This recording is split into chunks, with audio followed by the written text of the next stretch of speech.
Baik, selamat sore. Sampai ketemu lagi ya. Hari ini kita akan masuk ke materi anggaran biaya overhead ya.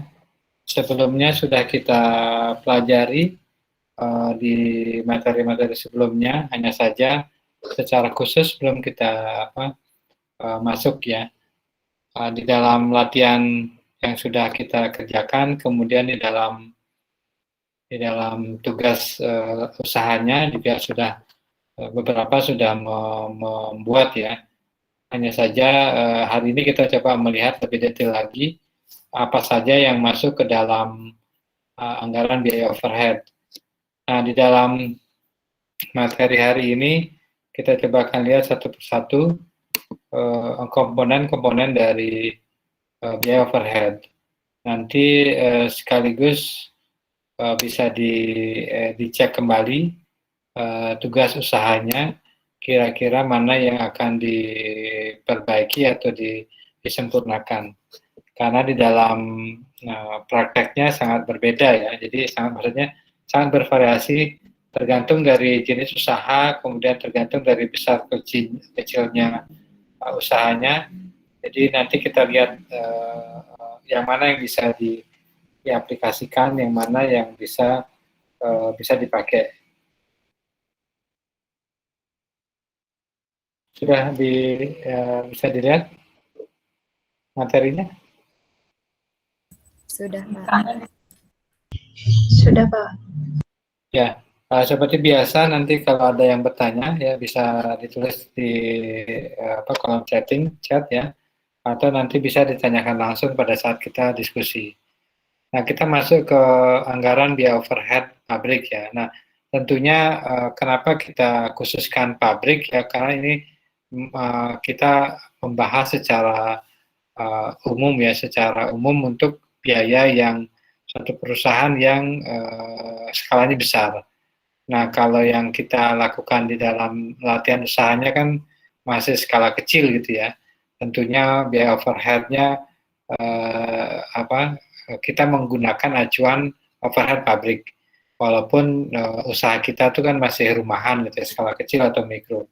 Nah, di dalam anggaran biaya overhead ini tentunya akan mengacu kepada materi-materi sebelumnya yang sudah kita pernah bahas ya. Di dalam satu produksi itu kan menggunakan bahan baku gitu ya, bahan baku, kemudian tenaga kerja. Nah, satu lagi yang kita akan hitung adalah overhead-nya. Nah, di dalam biaya overhead ini, kalau kita lihat dari definisinya ini biaya-biaya dalam pabrik yang dikeluarkan perusahaan dalam rangka proses produksi ya. Nah, di dalam rangka proses produksi ini tentunya ada komponen yang pasti digunakan di dalam suatu usaha memproduksi suatu barang atau jasa. Nah, itu dikecualikan untuk bahan baku yang sudah kita bahas sebelumnya ya, bahan baku langsung dan biaya tenaga kerja langsung. Nah, inilah yang dikatakan sebagai biaya overhead pabrik. Jadi biaya yang kita gunakan atau kita keluarkan di luar bahan baku langsung dan tenaga kerja langsung. Nah, di dalam tenaga kerja ini juga nanti kita bahas di dalam suatu usaha atau suatu produksi, tentunya tenaga kerja itu ada yang langsung berkaitan langsung atau direct dengan produksinya, ada juga yang tidak. Nah, di sini itulah yang akan kita masukkan ke dalam biaya overhead pabrik. Nah, biaya overhead pabrik ini berhubungan dengan peralatan pabrik seperti ya, misalnya tanah, gedung, mesin-mesin, dan peralatan lainnya. Nah, di dalam operasional di dalam mesin-mesin ini tentunya kan ada tenaga kerja yang memastikan mesin atau alat produksi itu beroperasi sesuai dengan fungsinya. Nah, disitulah ada tenaga kerja yang diasumsikan atau dianggap sebagai tenaga kerja tidak langsung, tetapi dia mengoperasikan alat mesinnya memastikan bisa digunakan untuk operasionalnya. Nah, inilah dikatakan sebagai tenaga kerja tidak langsung atau indirect cost. Nah, kalau biayanya dikatakan sebagai biaya indirect labor cost. Nah, tentunya di dalam prakteknya mungkin masih sedikit ragu gitu ya, atau membingungkan mana yang dikatakan tenaga kerja langsung, mana yang tidak ya. Nah, kalau yang usahanya memang langsung diproduksi ya oleh tangan manusia gitu, jadi langsung dikerjakan, nah itu bisa dikatakan sebagai tenaga kerja langsung. Nah, contoh di sini ya bisa dilihat satu persatu ya, kita lihat di sini.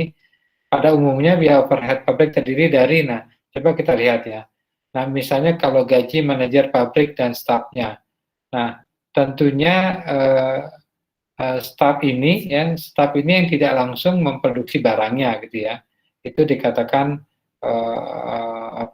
biaya overhead. Kemudian penyusutan aset tetap pabrik. Nah, pernah kita bahas ya di dalam usahanya menggunakan misalnya kompor ya atau alat lainnya. Nah, itu kita depresiasi alat atau mesin itu sehingga memunculkan biaya. Nah, biaya inilah yang kita anggap sebagai overhead pabrik. Kemudian pajak ya, baik pajak upah ya, penghasilan maupun PBB. Nah, ini juga masuk ke dalam biaya overhead ya. Kemudian ada juga yang premi asuransi itu kesehatan tenaga kerja. Nah, seperti yang kita ketahui, setiap usaha yang sudah izinnya resmi ya, itu memang dipersyaratkan untuk memberikan premi asuransi ya, baik ketenagakerjaan atau kesehatan BPJS. Nah, itulah yang kita masukkan ke dalam biaya overhead. Kemudian bahan tidak langsung atau penolong. Nah, di sini ada bahan-bahan yang digunakan tetapi tidak secara langsung menjadi berkaitan dengan proses produksi itu. Jadi dianggap sebagai bahan penolong. Itu dimasukkan ke dalam biaya overhead. Kemudian pemeliharaan baik itu mesin maupun gedung itu juga dimasukkan ke sini. Nah, air, telepon, listrik, internet yang pernah kita bahas sebelumnya itu juga dimasukkan ke dalam biaya overhead. Kemudian biaya administrasi. Nah, ini bisa kita inilah kelompok dari biaya overhead yang selama ini belum kita atau ragu-ragu kita hitung di dalam usaha yang sudah dibuat masing-masing kelompok ya. Nah, dari kelompok ini, dari jenis-jenis biaya overhead ini bisa diklasifikasikan atau dipilah mana yang akan digunakan dalam usahanya, mana yang tidak gitu ya, atau dia menjadi menjadi bagian dari misalnya tenaga kerjanya, apakah tenaga kerja langsung atau tidak ya. Kemudian wajib dihitung gitu ya, wajib dimasukkan kalau dia memang atau tenaga kerja kita atau overhead itu kita gunakan. Nanti kita bahas lagi ya pada saat diskusi kalau masih ada yang ragu. Kemudian semua anggaran itu pasti ada manfaat atau tujuan disusun gitu ya. Nah, dan itu pun hampir sama semuanya akan mengacu kepada produksi yang dilakukan ya. Nah, di dalam biaya overhead pabrik ini manfaat atau tujuannya yaitu yang pertama mengetahui penggunaan biaya secara lebih efisien ya. Artinya ketika kita memproduksi suatu barang dalam skala apakah harian, mingguan, bulanan atau tahunan, nah ketika sudah mengetahui anggaran produksinya, tentunya akan disusun anggaran overhead. Nah, tujuan utamanya adalah menjadi lebih efisien. Artinya sudah ditentukan anggaran overhead pabriknya berdasarkan produksinya, itu dianggarkan. Sehingga di dalam pembagian keuangan ya di dalam masing-masing bagian itu lebih detail lagi atau lebih efisien. Kemudian menentukan harga pokok produk secara lebih tepat. Nah, ini yang bersama dengan anggaran tenaga kerja langsung, anggaran bahan baku. Ketika sudah membuat suatu anggaran produksi, ya itu pertama anggaran bahan baku, kemudian bahan tenaga kerja langsung dan overhead. Nah, ketika kita sudah bisa menentukan ketiga anggaran ini, itu akan menjadi lebih tepat di dalam menentukan harga pokok produksi. Nah, kemudian mengetahui alokasi biaya overhead pabrik sesuai dengan tempat atau departemennya, di mana biaya dibebankan. Nah, di dalam anggaran produksi yang sebelumnya sudah kita bahas, kan menggunakan departemen-departemen tertentu gitu ya. Nah, inilah dialokasikannya berapa per departemen. Nah, sebelumnya kita bahas di dalam anggaran tenaga kerja langsung ya, baik di departemen A, B, atau misalnya departemen pemotongan, kemudian finishing. Nah, di situ masing-masing departemen tentu ada biaya overhead yang dikeluarkan atau dibutuhkan. Jadi mengetahui alokasinya seberapa gitu ya. Kemudian yang selalu yang terakhir itu adalah sebagai bahan pengawasan, ya baik itu bahan baku, produksi, tenaga kerja, kemudian overhead-nya. Jadi semua anggaran itu pada akhirnya akan menjadi alat pengawasan. Nah, kemudian kita lanjut ke sifat-sifatnya ya. Nah, sifat-sifat ini tentunya secara umum itu kan ada dua ya, tetap sama variabel. Nah, hanya saja yang variabel itu dipecah lagi menjadi ada yang semi variabel. Nah, yang tetap tentunya dari bahasanya tetap berarti tidak berubah ya. Jadi biaya yang dikeluarkan di dalam proses produksi itu selalu sama. Ya, misalnya di dalam biaya tetap ini misalnya depresiasi gedung ya atau mesin. Nah, dia misalnya menggunakan skala dengan garis lurus ya, jadi dibagi rata setiap tahun, misalnya masa manfaatnya 5 tahun ya dibagi 5 gitu ya, atau 2 tahun dibagi 2. Nah, itu secara tetap. Kemudian gaji tentunya ya, gaji pegawai. Jadi gaji pegawai itu pasti tetap gitu ya, kecuali dia yang ada lemburnya. Kalau lembur berarti kan di variabel atau semi variabel. Nah, kemudian biaya tetap ini ya itu paling mudah ditentukan ya, karena memang sesuai dengan setiap bulan atau minggu atau tahunnya akan sama ya, karena sifatnya tetap. Jadi seperti gaji, kecuali ada kenaikan gaji. Nah, kenaikan gaji pun itu sifatnya kan tidak setiap bulan ya, jadi lebih mudah dihitung sehingga dikatakan tetap. Kemudian biaya variabel ya, biaya jumlahnya berubah sesuai dengan jumlah produksi pada satu periode ya. Semakin besar jumlah produksi, semakin besar pula biayanya. Termasuk dalam biaya ini misalnya biaya bahan penolong ya. Jadi dia tidak selalu sama gitu ya. Jadi akan mengikuti jumlah produksinya. Jadi kalau produksinya 100, bahan bakunya, bahan penolong 100 gitu ya. Nah, beda dengan gaji pegawai ya. Memproduksi 100 atau 200 atau 1000, pegawainya sama gitu, sehingga dikatakan sifatnya tetap. Kemudian untuk mesin ya, jadi mesin yang kapasitasnya 1000 gitu ya, kemudian untuk biaya penyusutannya kan sama setiap bulannya. Nah, tetapi kalau misalnya ordernya sedikit, ya hanya produksi 100 gitu ya, yang kapasitas maksimalnya 1000. Sehingga ini sebenarnya tidak efisien dia ya, karena memproduksi sedikit. Nah, itulah dikatakan sebagai biaya variabel. Kemudian yang semi variabel, biaya jumlahnya berubah tetapi tidak proporsional gitu ya dengan perubahan jumlah produksi. Nah, apabila produksi bertambah, maka biaya tersebut juga bertambah. Nah, kalau berkurang, dia juga akan berkurang. Jadi tetapi pertumbuhan atau pengurangan biaya tersebut tidak seimbang dengan jumlah produksinya. Jadi ini tidak tidak sedetail atau setepat dari biaya variabel ya. Jadi dia meningkat atau turunnya tidak akan proporsional gitu ya. Nah, itu dikatakan sebagai biaya semi variabel. Contohnya di sini biaya pemeliharaan atau biaya tenaga kerja tidak langsung. Jadi itu contoh dari biaya semi variabel. Jadi ada 3 ya, biaya tetap ya, yang itu yang selalu sama, kemudian biaya variabel itu sesuai dengan jumlah besar kecilnya produksi ya, kemudian biaya semi variabel. Nah, kemudian kita masuk ke faktor-faktor yang mempengaruhi penyusunan anggaran biaya overhead pabrik. Nah, apa saja yang menentukan ya, yang mempengaruhi biaya overhead ini? Yang pertama tentunya unit produksi ya.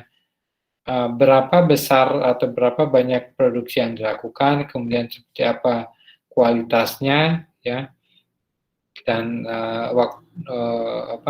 kualitas dan kuantitas ya. Kuantitas itu kan dari jumlah. Nah, kualitas. Nah, ketika kita berbicara kualitas, tentunya semakin tinggi kualitas suatu barang, biasanya akan semakin tinggi pula biaya dari overhead-nya ya. Karena ada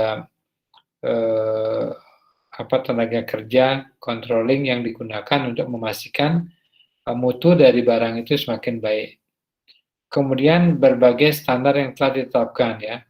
Nah, standar-standar yang pernah kita bahas sebelumnya, bagaimana standar yang digunakan di dalam misalnya pemakaian bahan baku, pemakaian listrik, dan lain-lainnya, nah itu akan menentukan besaran dari semua anggaran biaya overhead. Kemudian sistem pembayaran ya, sistem pembayaran upah yang dipakai oleh perusahaan itu seperti apa, nah itu akan mempengaruhi anggaran biaya overhead. Kemudian biaya penyusutan atau depresiasi ya, yang mudahnya itu kan model garis lurus ya, dibagi rata sesuai dengan masa manfaatnya. Kemudian metode alokasi biaya yang dipakai oleh perusahaan ya. Jadi biaya yang semula merupakan satu kesatuan menjadi beberapa kelompok biaya, itu biaya tersebut terjadi. Jadi alokasi biaya yang dipakai itu seperti apa? Nah itu akan menentukan total dari biaya overhead yang digunakan dalam pabrik tersebut. Nah itu ya faktor-faktor yang mempengaruhi penyusunan anggaran biaya overhead. Kemudian di dalam produksi ya, dalam pabrik itu kan ada departemen ya, departemen ini tidak sama ya, tidak sama semua perusahaan ya. Jadi di sini ada departemen intinya produksi, kemudian ada yang support atau supporting atau pembantu. Nah, kalau kita lihat departemen produksi ini ya, bagian yang bekerja mengolah bahan baku menjadi produk jadi dengan kata lain, departemen produksi sebagai bagian secara langsung proses produk akhir. Jadi departemen produksi ini memang secara langsung ya dia memproduksi barangnya. Kemudian ada departemen lain yang sifatnya membantu atau supporting. Nah ini bagian yang menyediakan jasanya dan secara langsung ikut berperan dalam proses produksi. Jadi ada departemen lain yang mensupport di dalam proses produksi tersebut. Itu dikatakan sebagai departemen pembantu. Jadi departemen produksi, kemudian supporting departemen. Kemudian pertanggungjawaban biaya overhead pabrik ya. Nah di sini ditinjau dari bagian yang bertanggung jawab ya, biaya overhead pabrik dikelompokkan menjadi biaya langsung dan tidak langsung. Nah kalau biaya langsung ini ya, yang semata-mata menjadi tanggung jawab bagian yang bersangkutan, tidak dibebankan ke bagian yang lain. Jadi dalam hal ini langsung artinya bagian mana yang mau dibebankan biaya itu, nah itu yang langsung gitu ya. Nah kalau tidak langsung dia menjadi tanggung jawab beberapa bagian dalam pabrik. Jadi di dalam dalam produksi itu ada beberapa departemen ya. Kemudian di dalam bagian-bagian ini itu dia apakah langsung atau tidak. Jadi kalau dia dipecah menjadi beberapa bagian di dalam biaya ini, nah itu dikatakan sebagai biaya yang menjadi tanggung jawab bagian yang masing-masing gitu ya, tidak langsung dalam proses produksi itu. Jadi di mana bagian itu dibebankan ya, apakah dia langsung bagian tersebut atau dipecah lagi. Kemudian tujuan pengawasan biaya overhead pabrik, ya tentunya pengawasan ya. Jadi untuk mengetahui sudah realisasi dengan direncanakan. Nah, karena anggaran itu sifatnya sebagai guidance ya, sebagai acuan, sehingga ketika dilaksanakan itu akan ditentukan ya. Jadi apakah realisasinya sesuai dengan yang direncanakan ya? Apa menyimpang? Apakah lebih besar atau lebih hemat? Nah itu tujuan dari pengawasan ini.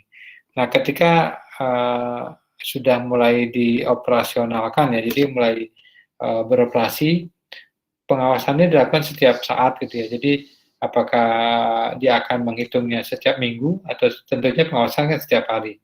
Tapi apakah dia akan diakumulasikan setiap minggu untuk mengevaluasi ya. Jadi untuk mengetahui selama seminggu ini seperti apa proses produksinya. Untuk menghindari ketika terjadi suatu penyimpangan ya di dalam anggarannya, tentunya lebih mudah dikoreksi lebih cepat gitu ya, sehingga tidak menjadi beban yang lebih mahal di dalam proses produksi selanjutnya. Misalnya di dalam proses produksi itu kalau pabrik yang besar gitu ya, yang begitu banyak ruangannya, itu kan pasti menggunakan misalnya lampu ya, itu biayanya listrik ya. Nah, ketika listriknya dioperasionalkan semua, itu maka benar-benar lampu atau listrik itu bermanfaat atau memang tidak berlebihan misalnya ya. Kalau misalnya memang berlebihan kan bisa dimatikan, itu lebih menghemat biaya overhead ini.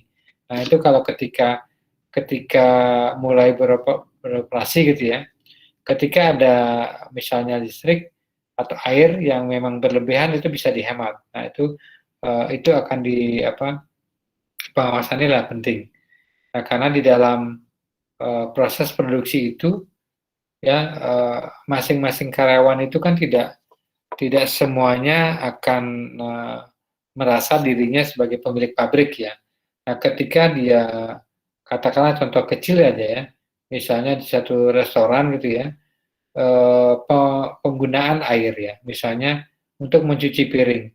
Mana lebih hemat kalau kita mencuci piring itu kita kumpulkan dulu semua ya, kemudian kita cuci sekalian atau satu-satu. Nah, tentunya akan lebih hemat sekalian gitu ya. Jadi kalau di dalam restoran itu ada tempat cuci piring yang dua lubang gitu ya, yang satunya yang kotor, kemudian yang setelah dibersihkan kemudian dibilas. Jadi itu akan menghemat air. Kemudian listrik misalnya di beberapa ruangan apakah ada AC-nya, nah, AC itu kapan wajib dinyalakan, kapan tidak gitu ya. Nah, itu contoh kecil yang bisa kita lihat kenapa pengawasan itu penting.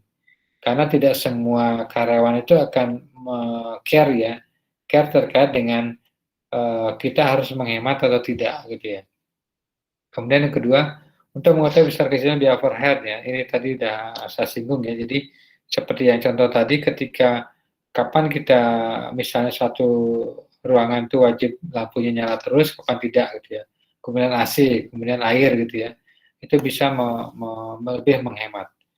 Untuk menentukan bagian-bagian yang bertanggung jawab. Nah, di sini bagian-bagian mana yang bertanggung jawab, misal bagian produksi, bagian supportingnya, atau bagian misalnya di bagian HRD-nya, bagian keuangan dan lain-lain.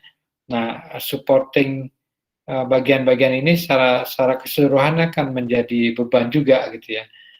Misalnya di bagian keuangan dia tidak langsung berkaitan dengan bagian produksi ya, tapi dia akan menggunakan listrik, ya, air menggunakan, nah kemudian internet menggunakan, itu juga akan menjadi biaya overhead. Ada istilah kapasitas ya, jadi ada di dalam satu pabrik itu kan dia memproduksi suatu barang. Nah, di dalam produksi ini ada istilahnya macam-macam kapasitas yang dipergunakan sebagai dasar penyusunan anggaran overhead. Ada 3 jenis kapasitas ya. Kapasitas praktis, kemudian kapasitas normal, dan kapasitas sesungguhnya yang diharapkan. Nah, yang praktis ini adalah kapasitas pabrik untuk menghasilkan produk yang pada kecepatan penuh ya, tanpa berhenti selama jangka waktu tertentu, dikurangi dengan kerugian waktu yang tidak dapat dihindari karena hambatan internal perusahaan ya. Jadi kapasitas praktis ya, itu menghasilkan produk dengan kecepatan penuh tanpa berhenti. Kemudian kapasitas normal ya, dalam kemampuan perusahaan produksi dan menjual produknya dalam jangka panjang. Jadi dilihatnya jangka panjangnya ya, bukan jangka pendek untuk memproduksi misalnya sebanyak-banyaknya, bukan gitu ya. Kemudian kapasitas sesungguhnya yang diharapkan ya, kapasitas sesungguhnya yang diperkirakan akan dapat dicapai dalam periode yang akan datang. Jadi kapasitas sesungguhnya ini itu sudah ditentukan, misalnya manajemen itu sudah menentukan kapasitas yang dihasilkan oleh suatu pabrik ini atau usaha perusahaan ini berapa besarnya gitu, sampai berapa lama. Nah, itu sudah ditentukan, sehingga targetnya sudah ditentukan sesuai dengan kemampuan analisa dari manajemen melihat kemampuan dari pabrik ini untuk menghasilkan suatu produk. Jadi itu sudah ditentukan. Jadi ada 3 ya, praktis, normal, sesungguhnya yang diharapkan. Nah tentunya di dalam prakteknya tentu tidak akan sama semua gitu ya. Masing-masing perusahaan tidak akan sama karena tingkat produksinya berbeda ya, target penjualannya berbeda, kemudian realisasinya juga berbeda, sehingga tidak sama akan bisa menentukan kapasitas praktis, normal maupun sesungguhnya yang diharapkan. Kemudian distribusi, alokasi, dan pembagian biaya overhead ya. Distribusi ya. Jadi pembagian biaya overhead pabrik tak langsung ya, departemen kepada departemen yang menikmati. Jadi artinya ketika ada contoh ya, misalnya listrik gitu ya. Nah, di dalam penggunaan listrik ini departemen ini berapa dia menghabiskan sebenarnya gitu ya. Kemudian di bagian A, bagian B itu berapa, bagian C, masing-masing bagian itu berapa sesungguhnya dia menggunakan listrik. Nah, hanya saja kalau listrik yang sudah menggunakan kilometer tersendiri gitu ya, dia mungkin lebih mudah lagi. Jadi dia tidak didistribusikan ke masing-masing departemen. Kemudian alokasi biaya overhead pabrik. Nah, tadi distribusi ya. Kemudian alokasi pembagian biaya overhead pabrik, departemen pembantu ke departemen produksi atau departemen pembantu ke departemen pembantu yang lain. Jadi alokasi biaya overhead pabrik ini masing-masing departemen kan saling membutuhkan gitu ya. Jadi alokasi biayanya berapa per masing-masing departemen itu. Kemudian pembebanan. Jadi pembagian biaya overhead pabrik kepada produk. Jadi masing-masing produk itu dia dibebankan overheadnya berapa. Tentunya mudahnya kan yang sudah pernah mungkin di dalam tugas usahanya sudah bisa mencoba menghitung gitu ya. Jadi kalau misalnya biaya overheadnya 100 gitu ya, kemudian jumlah produksinya 10, berarti 100 dibagi 10 gitu ya. Nah, itu pembebanan seperti apa. Kemudian ada satuan ya yang umum dipakai pada bagian produksi dan bagian jasa pembantu supportingnya. Nah, yang sudah sering kita dengar kan direct labor hours itu ya, artinya itu contohnya saja. Ternyata dalam bagian produksi ini ada istilah-istilah yang wajib kita pahami gitu ya. Terutama nanti teman-teman yang setelah lulus misalnya akan bekerja di perusahaan, tentu akan berbeda ya. Ada yang perusahaan jasa, ada yang produksi barang ya, ada di office-nya, ada di bagian produksinya. Nah, ini kita akan coba lihat satu persatu. Bagian produksi misalnya, itu unit barang yang dihasilkan ya. Jadi satuan unitnya apa ya? Misalnya per box itu per kilo ya, atau per meter. Nah, itu masing-masing sesuai dengan jenis barangnya. Kemudian jam buruh langsung ya, direct labor hours ya. Kemudian jam mesin, direct machine hours. Kemudian bahan baku, biaya tenaga kerja langsung, itu satuan-satuannya. Kemudian untuk jasa atau supportingnya, jam reparasi langsung, direct repair hours ya. Kemudian kilowatt hours untuk bagian pembangkit tenaga listrik. Jadi per unit departemen terbagian itu berapa kilowatt listrik digunakan. Kemudian nilai pembelian bahan baku, pembelian ya, bagian pembelian. Kemudian jam buruh langsung dan jam tenaga kerja untuk bagian umum administrasi pabrik. Jadi jam buruhnya berapa ya, jam baik itu jam kerja buruh dan bagian administrasi itu apakah sama? Misalnya dari jam pagi jam 8 sampai jam 4 atau jam 8 sampai jam 5 itu sama atau tidak? Ya, jadi itu masing-masing akan ditentukan sesuai dengan perencanaan di awal oleh manajemen. Nah, ini kita coba lihat ilustrasinya ya.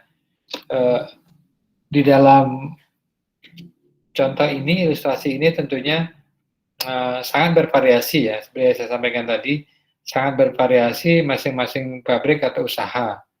Nah, dalam contoh ini ada departemen gitu ya, departemen, kemudian kegiatannya seperti apa, jumlah overhead-nya berapa ya. Kemudian ada jasa ya. Di sini ada contohnya produksi 1, produksi 2 ya. Kemudian kegiatannya ada pencetakan, ada penghalusan ya.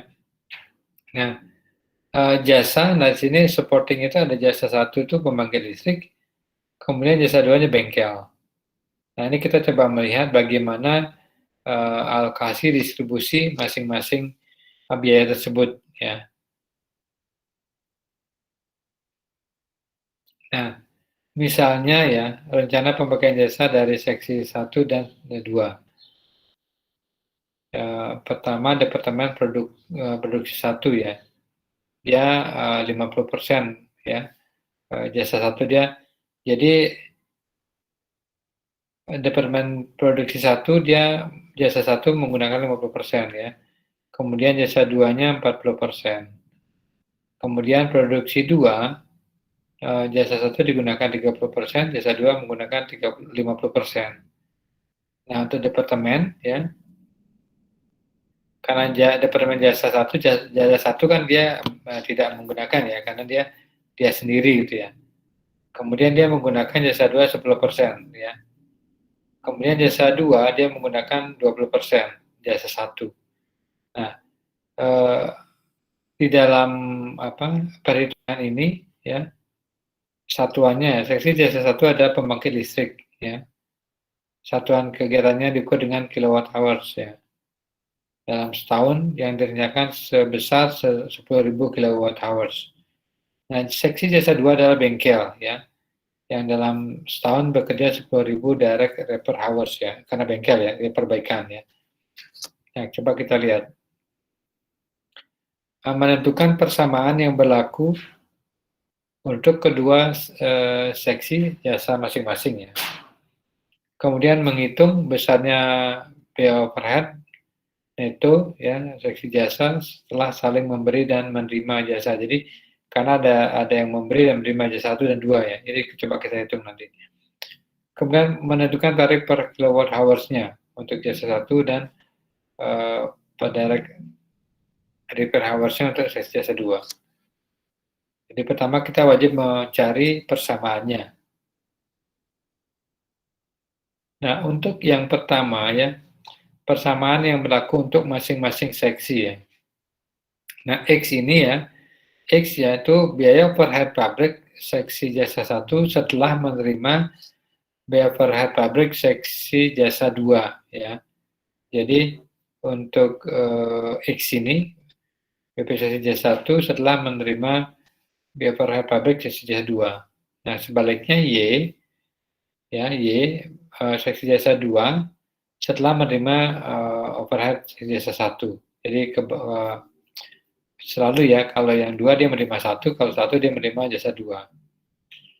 Nah, A1 biaya overhead seksi jasa 1 sebelum menerima. Jadi A1-nya sebelum menerima dari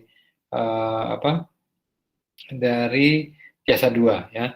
Jadi seksi jasa 1 sebelum menerima overhead dari jasa 2. Nah, kalau A2 ya, jasa 2 sebelum menerima overhead dari jasa 1.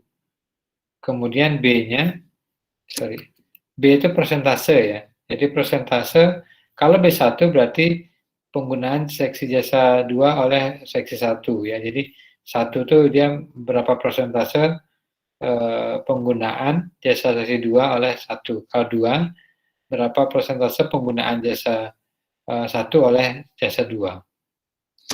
Persentasenya, nah itu tentunya kita tarik mundur di tabel tadi ya. Sehingga ketemu X ya, X-nya 2000 plus 0, 1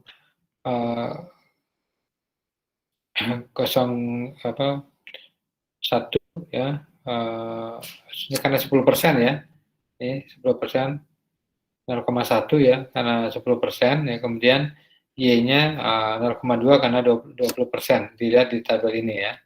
Nah, ini 20% ya, penggunaan jasa 1 oleh 2 ya, 20%, sedangkan penggunaan jasa 2 oleh 1 ya, sehingga 0,1 dan 0,2. Ya, 0,2 penggunaan oleh yang 1 ya, kemudian 0,1 oleh 2. Nah, 2001 jutanya ini dilihat dari biaya yang tadi ya. Ya, ini 2 juta jasa 1 dan yang kegiatan pembangkit listrik, kemudian bengkelnya 1 juta.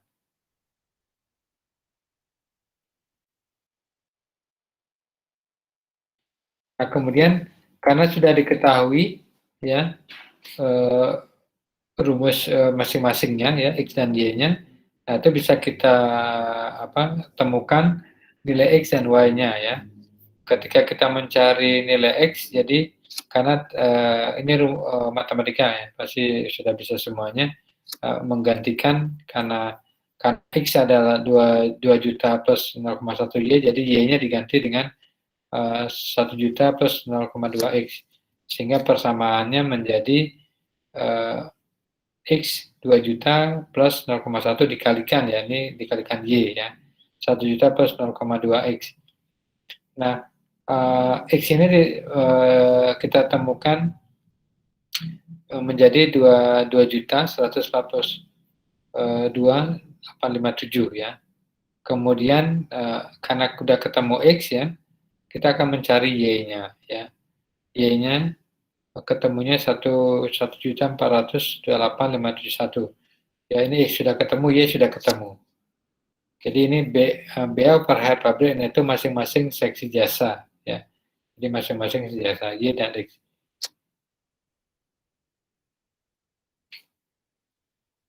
Nah, di dalam karena ada yang menerima berapa, memberi berapa gitu ya. Jadi ini kita cari ya dari rumusan tadi.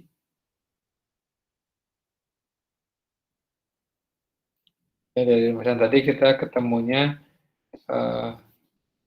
berapa total dari biaya overhead neto ya. 2 juta yang dari seksi jasa satunya, kemudian 1 juta seksi jasa duanya, kemudian dia menerima 142.857, kemudian dia jasa satunya menerima 142.857. Nah, seksi duanya dia menerima 428.571. Nah, sebaliknya karena menerima dan memberi ya, jadi kebalikannya ya. Jadi dia memberinya, kalau memberikan berkurang ya. Kemudian seksi duanya kebalikannya. Jadi total ya, biaya overhead neto untuk jasa 1,7 1.714.285, kemudian yang jasa duanya 1.285.714,29. Nah, tarifnya berapa ya? Jadi dia dibagi 10.000 sesuai di persatuan ya. Jadi tarif BOP masing-masing jasa tadi, karena tadi 10.000 satuannya ya, jadi dibagi 10.000. Jadi per satuan kilowatt hours-nya dia biaya overhead-nya 171,43 ya untuk jasa 1, kemudian jasa 2-nya 128,57.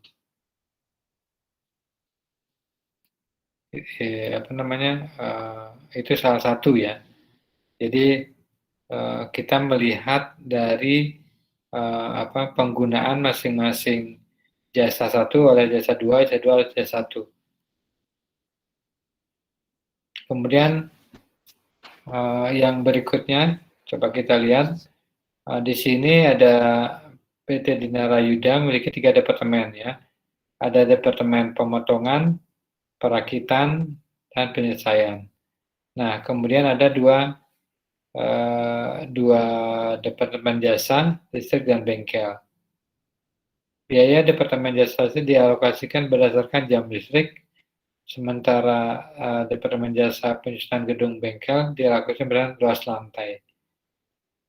Nah, data tahunan penggunaan listrik luas lantai masing-masing departemen. Nah, ini di dalam di dalam pabrik ini ya, dia ada 3 departemen, kemudian 2 jasa. Kemudian, sifatnya departemennya ini produksi, kemudian yang listrik dan bengkel itu jasa. Nah, biayanya masing-masing ya 300.000, kemudian perakitan 160.000, produksinya 200.000, dan biaya jasanya untuk listrik 500.000, bengkel 440.000. Kemudian kilowatt hours-nya ya, tingkat kegiatan jam listrik ya, itu untuk produksi 900 kilowatt hours, kemudian perakitan 450, sama dengan penyelesaian, sedangkan jasa listriknya 500, kemudian jasa bengkelnya 200. Ini luas lantainya yang pemotongan 100 meter persegi, kemudian perakitan 500 meter persegi, yang penyelesaian listrik dan bengkel sama-sama 200 meter persegi. Jadi sama dengan contoh yang pertama ya, itu menghitung alokasi dari Departemen Jasa dengan menggunakan metode alokasi timbal balik yang tadi ya. Kemudian menghitung biaya overhead pabrik masing-masing departemen produksi sesuai dengan kapasitasnya. Nah, ini kapasitas yang pemotongan 10.000, perakitan 5.000, dan departemen penyelesaian 5.000. Nah, pertama kita lihat di departemen listrik ya. Departemen listrik berapa rasionya, kita ambil rasio ya. Rasio itu dari, kita total dulu ya. Ini ada pemotongan 900, 450, penyelesaian 450, kemudian 200, ini totalnya kan 2.000 ya. Nah, rasionya berapa? Jadi sesuai dari per masing-masing departemen ya, dan jasa. Nah, kalau pemotongan jadi 900 dibagi 2.000, dapat 5%. Jadi totalnya 100% ya. Kalau yang 450 dibagi 2.000, ya 22,5%, sama dengan penyelesaian, kemudian bengkelnya karena 200 jadi 10%, jadi total 100. Nah, untuk bengkel itu totalnya bengkel dia berdasarkan luas lantai ya. Jadi total 1.000, jadi 100 dibagi 1.000, kemudian 500 dibagi 1.000, 200 dibagi 1.000, 200 dibagi 1.000. Jadi rasionya 10% untuk pemotongan, perakitan 50%, ya, penyelesaian 20%, dan bengkel 20%. Nah, sama dengan contoh yang pertama ya, alokasi untuk menghitung biaya overhead pabriknya itu masing-masing departemen jasa, X dan Y sama seperti tadi ya. Jadi hanya saja tadi kan jasa 1, jasa 2 ya, sekarang jasa bengkel dan listrik ya. Jadi untuk X ya, X sama dengan A1 plus B1Y ya, kemudian Y A2 plus B2X, di mana X itu merupakan ya biaya overhead departemen jasa listrik setelah menerima alokasi biaya overhead dari bengkel. Jadi listrik telah menerima alokasi dari bengkel. Itu yang X. Nah, Y-nya jasa bengkel setelah menerima alokasi dari jasa listrik. Nah, A1 ya, jasa listrik sebelum menerima alokasi bengkel. A2, jasa bengkel sebelum menerima alokasi biaya overhead dari listrik. Sedangkan B1, persentase penggunaan jasa departemen jasa bengkel oleh departemen listrik. Sebaliknya ya, B2-nya penggunaan jasa departemen listrik oleh departemen bengkel. Jadi persentasenya ya.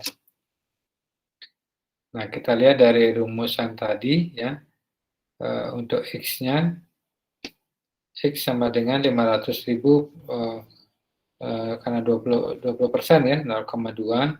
Kemudian Y-nya 440.000, ditambah 0,1 X karena 10%.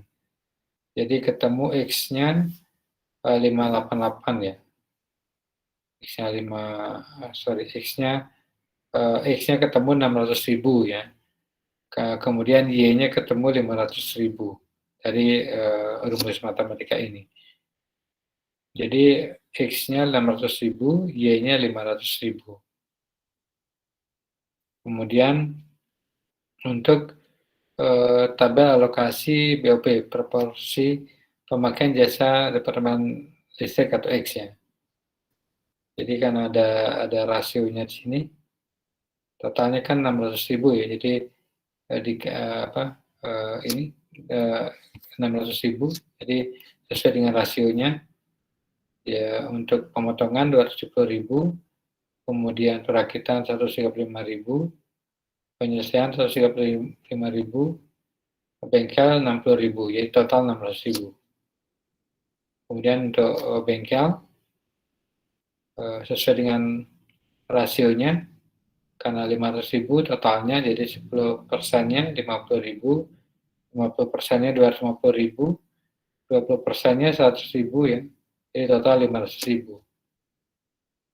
Nah, tabel alokasi biaya overhead pabrik keseluruhan ya. Jadi ada departemen, ada jasa ya. Jadi sebelum alokasi ini di awal ya, 300, 160.000, 200.000, 500.000, bengkelnya 440, kemudian jumlah totalnya 1,6. Nah, setelah alokasi dari ya, listrik dari untuk pemotongan 270, kemudian bengkelnya 50.000, kemudian jumlah alokasinya 320. Jadi setelah alokasi total ya, sebelum sama setelahnya 620.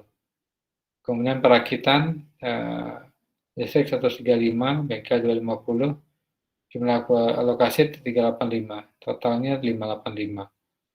Nah, penyelesaian 135 sama 100, 235, total 435.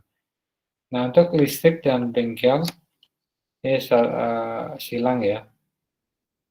Karena listrik sama listrik 600.000, kemudian untuk ke bengkelnya 100.000, jadi total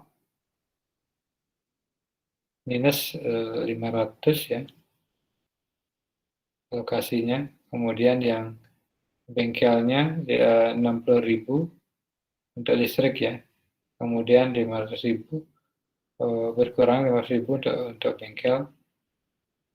Jadi bengkel untuk jumlah alokasinya berkurang 440.000. Jadi sama ya, totalnya sama 1,6. Di tabel alokasi biaya overhead ya. Nah, kemudian tarif overhead masing-masing departemen produk untuk setiap satuan kegiatan.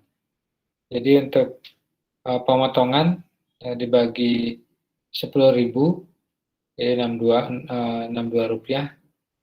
Kemudian untuk direct machine hours-nya perakitan 545 dibagi 5.000, 109. Kemudian penyelesaian persatuannya dibagi 5.000 ya, 435, itu 87 rupiah. Itu yang dari ilustrasinya ya. Jadi untuk contoh yang kedua mungkin sedikit lebih rumit ya dengan yang pertama. Jadi di dalam latihan atau contoh ilustrasi ini itu untuk menunjukkan bagaimana alokasi dari masing-masing jasa atau departemen itu membagi cost-nya gitu ya. Di dalam itu hitung-hitungan matematikanya ya, di dalam realnya memang cukup sulit untuk membagi betul ya, membagi secara berapa sih sebenarnya penghabisan dari masing-masing departemen tersebut. Baik, itu yang bisa saya sampaikan untuk materinya. Kita lanjutkan dengan diskusi. Nanti bisa juga dikaitkan dengan tugasnya ya, tugas usahanya. kira-kira apa yang mau disempurnakan atau ditanyakan, boleh ya, silakan. Untuk diskusi bisa dimulai ya, silakan.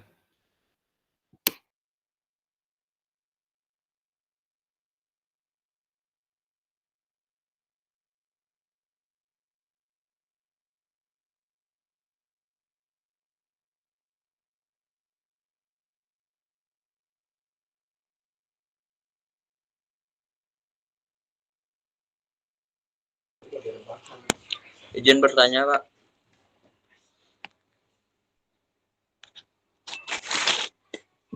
Ya, silakan. Untuk di bagian distribusi dan pengalokasian dan alokasi dan pembebanan biaya pabrik itu kan biasanya ada kurang tepatnya alokasi biaya overhead. Di sana apa yang biasanya menyebabkan terjadinya kurang tepatnya alokasi biaya overhead pabrik tersebut, Pak? Baik. Ini maksudnya pembayaran dari keuangannya ya? Iya, Pak.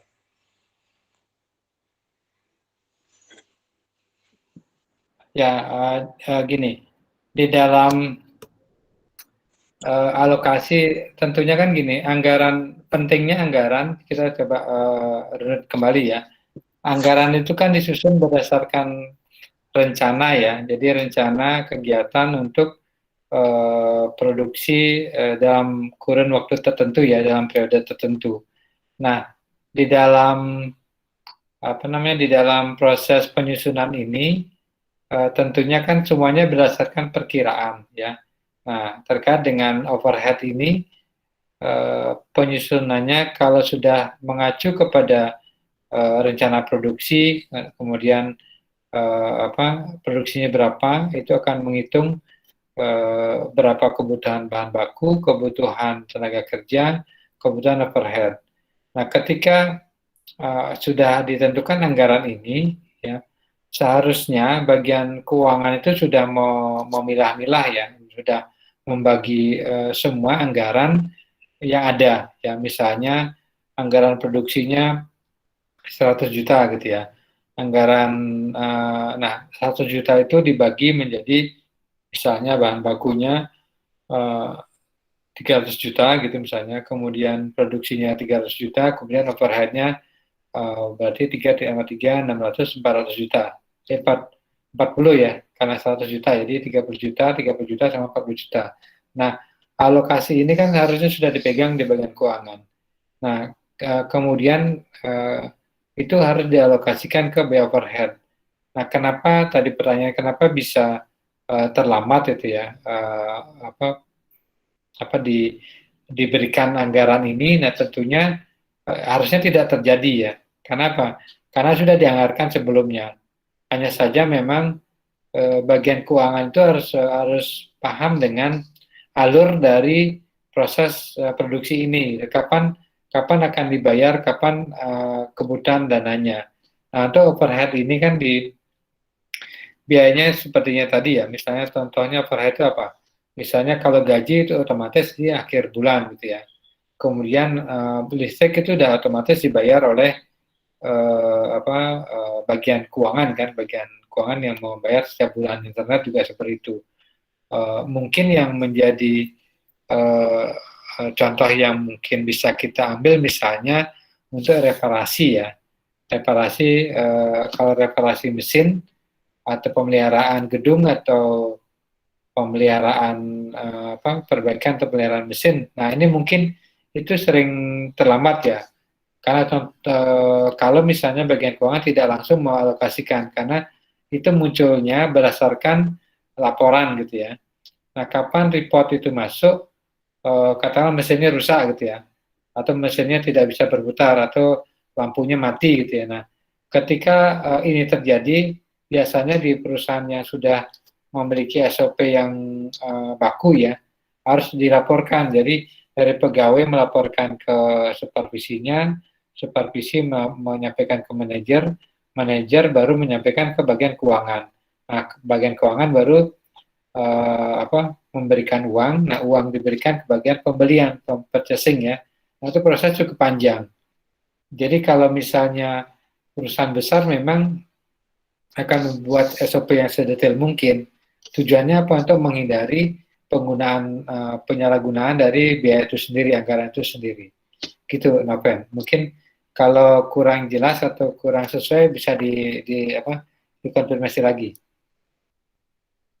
Baik, Pak, sudah cukup jelas. Ya, terima kasih, Noven. Nah, itu memang sering terjadi ya. Misalnya eh, hanya saja kalau perusahaan ada juga istilahnya petty cash ya. Jadi masing-masing bagian itu dia sudah diberikan memegang anggaran misalnya dalam anggaran bulanan gitu ya. Tetapi dia dikasih pegang untuk harian atau mingguan. Setiap hari itu harus ada dana berapa misalnya sana untuk operasionalnya ya, bisa saja. Tapi kembali kepada apa ketertiban dalam penggunaan anggaran itu sendiri. Jadi ketika ketika manajemen itu agak longgar gitu ya, kadangkala memang cepat habis uangnya gitu ya, karena pembeliannya kalau tidak tertib ya, ada yang tidak harus dibeli dibeli gitu misalnya. Nah, tetapi kalau terlalu ketat, nah ketika misalnya tadi contoh mesinnya rusak gitu ya, atau lampunya mati yang harus segera dibeli, nah kita nunggu uang itu eh, prosedurnya cukup panjang ya. Itu birokrasi kadang seperti itu. Tetapi memang ini manajemen itu kan maunya transparan, kemudian sesuai dengan SOP-nya, aturan suratnya, kemudian alokasinya benar. Gitu ya, Mbak Dinoven. Silakan yang lain kalau mau menambahkan boleh ya, atau ada contoh lain atau pernah mengalami hal yang berbeda atau yang sama silakan.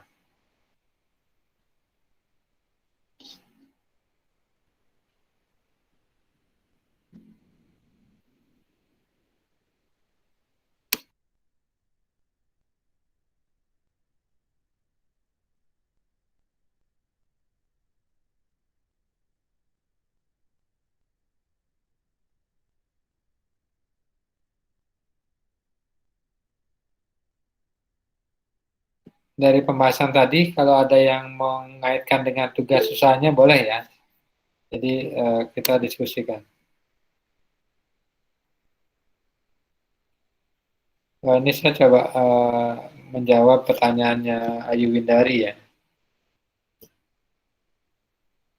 Nanti apakah kita membuat perhitungan seperti pada ilustrasi BOP seperti di PowerPoint?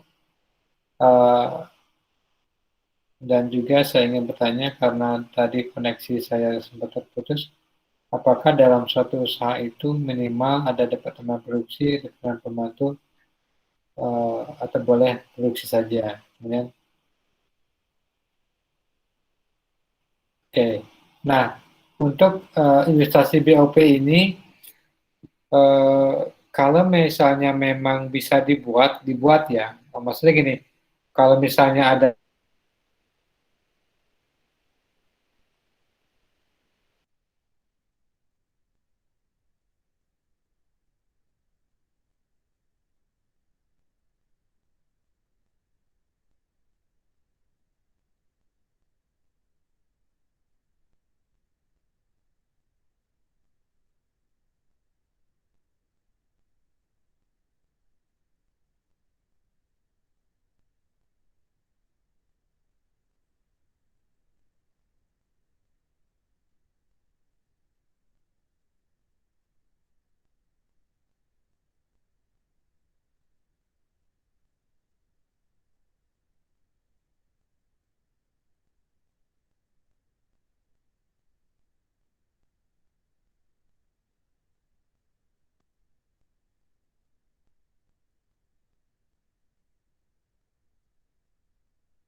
Maaf, sinyal saya terputus ya.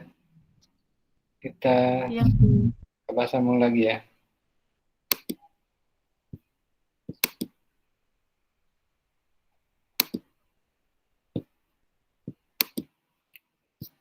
Nah, saya masuk ke mengulangi pertanyaan tadi ya. Terkait BOP tadi, kalau misalnya di dalam tugasnya memang bisa dibuatkan alokasinya, boleh ya. Disesuaikan saja ya. Artinya untuk mendetailkan, jadi overhead apa saja yang ada sesuai dengan apa contoh dari overhead tadi, biayanya apa saja itu bisa dibuat alokasinya seperti apa. Kemudian pertanyaan kedua, apakah harus ada departemen produksi atau pembantu? Nah ini kalau bilang harus, tidak ya, karena tergantung dari penggunaan dari atau proses produksi atau penggunaan dari tenaga kerjanya atau proses produksinya ya. Ketika misalnya contohnya dari beberapa tugas yang sudah kita bahas ya, misalnya membuat salad buah gitu ya. Nah, kita secara sederhana aja coba membagi ya, misalnya apakah pembuatan salad buah itu satu orang itu dari memotong ya, potong buahnya, kemudian memotong, kemudian mencuci gitu ya, mencuci bersih, kemudian memasukkan sirup dan lainnya, mencampur, masukkan ke dalam kotaknya, boxnya, kemudian di packaging, apakah satu orang gitu ya. Nah, karena skala kita kecil kan biasanya satu orang langsung jadi gitu ya. Nah, kalau kita dalam konteks yang lebih luas ya, usaha yang sudah lumayan besar gitu ya, kira-kira katakanlah kalau rumahan kita memproduksi masih 5 atau 10 box itu masih bisa. Tapi kalau misalnya sudah pesanannya ratusan per hari ya, kira-kira kan tidak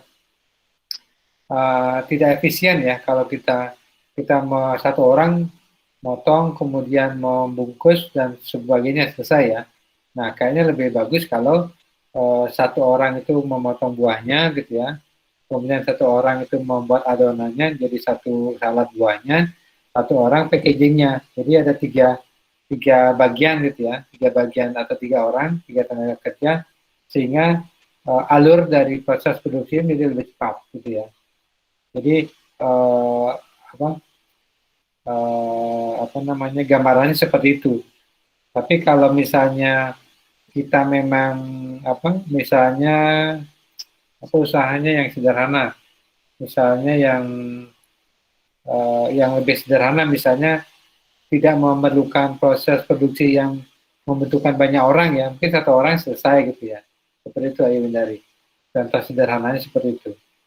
Jadi boleh ditambahkan atau dikonfirmasi, silakan.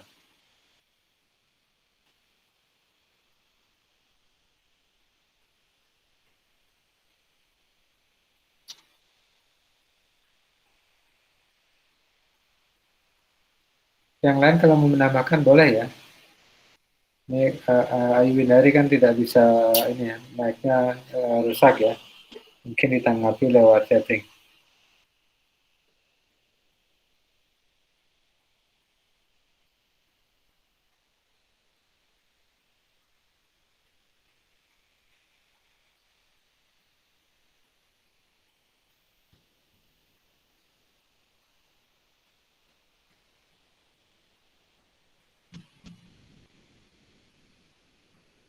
Silakan yang lain.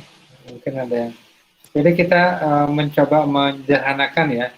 Dalam hitungan tadi kan mungkin cukup rumit gitu ya. Rumitnya muncul karena di pabrik yang besar ya, memang cukup sulit untuk membagi listrik itu. Kalau misalnya listrik bisa terpusat gitu ya, bagaimana memecah ke masing-masing departemen gitu ya.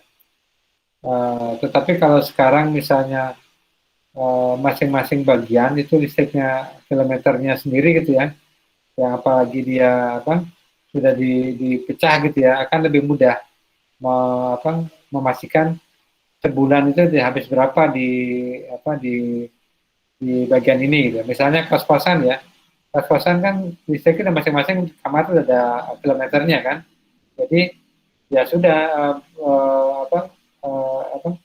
listriknya dibayar sendiri gitu ya. Apalagi ini pakai pulsa kan, jadi lebih hemat lagi gitu, katakan seperti itu. Nah kalau dulu belum ada, tapi gini, kalau untuk pabrik yang kilowattnya besar kan nggak bisa pakai pulsa dia ya. Yang misalnya di atas 5.000 watt gitu ya, itu harus kilometer tidak pakai pulsa. Nah di dalam pembagian itulah yang menjadi perlu dibagi alokasinya berapa. Apalagi ada departemen pemotongan gitu ya, mungkin pemotongan, kemudian pengelasan gitu ya, kemudian finishing ya. Nah, itu ada 3 departemen. Nah, bagaimana memecah masing-masing departemen itu listriknya berapa? Gitu ya. Contohnya seperti itu. Kalau mau disederhanakan kayak tadi, misalnya di kos-kosan itu listriknya sudah dijadikan masing-masing kamar berbeda. Nah, mungkin yang agak susah air ya. Air pam itu kan bagaimana memecah per kamar ini kan susah gitu ya di kos-kosan. Nah, pemakaian masing-masing orang kan berbeda gitu ya. Jadi, nah seperti itu agak susah juga. Jadi, biasanya dipukul rata dia. Jadi, per bulan dia bayar listriknya berapa rata-rata gitu ya. Misalnya sebulan 500.000 gitu ya. Bulan depannya 550, kemudian 600, kemudian lagi 550 gitu ya. Udah dipukul rata misalnya 600. Nah, 600 dibagi berapa kamar gitu ya. Jadi mendapat angka biasanya dilebihkan dulu gitu ya. Jangan dipakai yang paling kecil ya. Misalnya bulan bulan Januari 500, bulan Februari 600, bulan Maretnya 550, jangan dipakai 500 ya, pakai aja 600 sehingga kita nggak rugi ya. Seperti itu contoh air gitu ya. Silakan, silakan yang lain kalau ada yang mau dikonfirmasi ditanyakan. Maaf Pak, sebelumnya saya mau nanya. Ya silakan Sugati. Nah, ini kan saya mengenai penjualan ayam Banten itu, karena kebetulan kami itu jual ayam Bantennya itu kan nggak selalu kita udah jadi, kadang dia minta cuma ayamnya aja gitu. Nah, saya di sini bingung tuh penggunaan gas sama minyaknya Pak. Untuk gas kan kita kadang nggak bisa memperhitungkan berapa ekor, satu ekor tuh berapa banyak gas yang kita keluarkan itu Pak. Apakah boleh kita masukkan ke biaya over BOP-nya atau bagaimana Pak? Oh ya, kalau misalnya kita lihat dari materi tadi, untuk pemakaian gas bisa ya, itu bisa menjadi overhead ya. Gas itu kan sama dengan listrik ya, atau air gitu ya, bisa. Nah, hanya saja gas ini apakah digunakan juga untuk memasak yang lain nggak? Itu pertanyaan saya. Enggak Pak, cuma itu aja. Jadi konsen ke penjualannya kita aja gitu. Ya, nah itu lebih tepat lagi kalau misalnya gas itu hanya untuk usaha ini ya. Nah, bisa hanya saja catatannya yang dibuat lebih detail ya. Artinya gini, ketika menggoreng ayamnya itu ya, jadi harus dicatat berapa digoreng ya. Kalau kan gas itu nggak bisa habis, nggak tahu habisnya berapa, kapan gitu ya. Kan nggak ketahuan habisnya. Bisa 2 minggu, bisa sebulan gitu ya. Nah, itu harus dicatat gitu ya. Ketika menggoreng berapa hari ini 1 atau 5, 4, itu di total sampai sebulan atau bukan sebulan ya, sampai gasnya habis ya. Sampai gasnya habis itu bisa menggoreng berapa ayam gitu ya. Nah, itu baru bisa bulan depan pada saat membeli gas kedua itu baru bisa dikira-kira berarti gas ini habis untuk menggoreng 50 ayam misalnya. Berarti harga gas itu berapa? 150.000 ya? Kalau kan maunya saya Pak untuk tabungnya sendiri kan kita udah beli, jadi tabung saya gunakan saya pakai sebagai biaya tetap gitu Pak, karena kan kita memang tetap memiliki satu tabung itu yang harganya sekian. Untuk isi ulang tabungnya itu dah Pak, saya yang bingung di mana isi ulangnya itu kan 18.000 kalau sekarang per tabung itu kalau 3 kilogramnya. Oh ya, ya betul. Kalau harga tabungnya menjadi tetap itu kan, karena belinya sekali ya. Kemudian penyusutannya juga kecil ya, karena kecil kemungkinan rusak ya, walaupun bisa ya, tapi jangka panjang masih bisa. Nah, berarti yang bisa dihitung itu isinya, ya. Isinya yang bisa dihitung dengan catatan tadi. Selama kita beli, kemudian menggoreng berapa ayam, itu dicatat dulu. Dicatat dulu sampai gasnya habis. Misalnya bisa menggoreng 50 ekor ayam ya. Nah, pada saat isi ulang kedua, yang kedua itu dicatat lagi. Kira-kira jadi berapa. Tetapi sebenarnya pada saat gas pertama udah bisa dihitung. Ya. Jadi habis berapa, misalnya berapa harganya? 20.000 ya? 20.000 biasanya Pak kalau udah gitu. Ya, berarti 20.000 dibagi jumlah gorengnya ya, itu gasnya.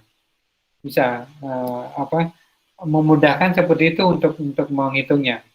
Nah, gas kedua juga sama, dapat berapa itu dihitung. Biasanya belum tentu sama ya, overhead yang gas pertama dengan kedua belum tentu sama, karena kadar matangnya ayam itu kan tidak sama, karena tidak digital kan. Bukan kita kayak buat kopi yang di kopi shop pakai mesin kopi ya, kan ada ada digitalnya ya, hitungannya digital, tinggal pencet-pencet aja kopinya keluar gitu ya. Nah, kalau kita masak kan nggak sama kan, bisa aja kita kayaknya kurang matang, lebih lama lagi itu masaknya gitu ya.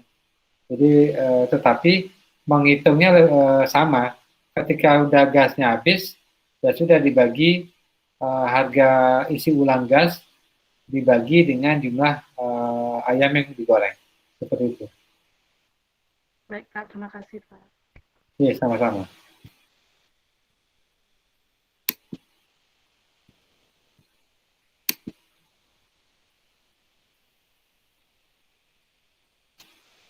Silakan yang lain.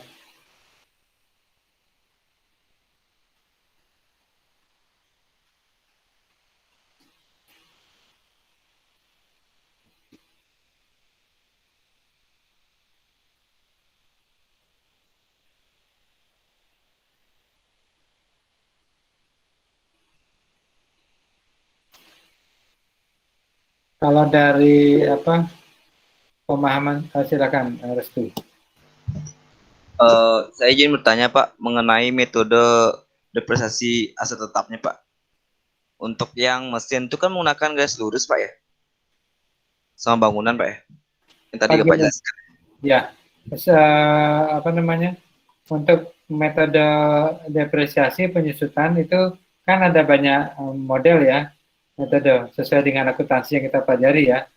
Mana aja boleh dipakai gitu ya. Biasanya dia menyesuaikan dengan jenis barangnya gitu ya.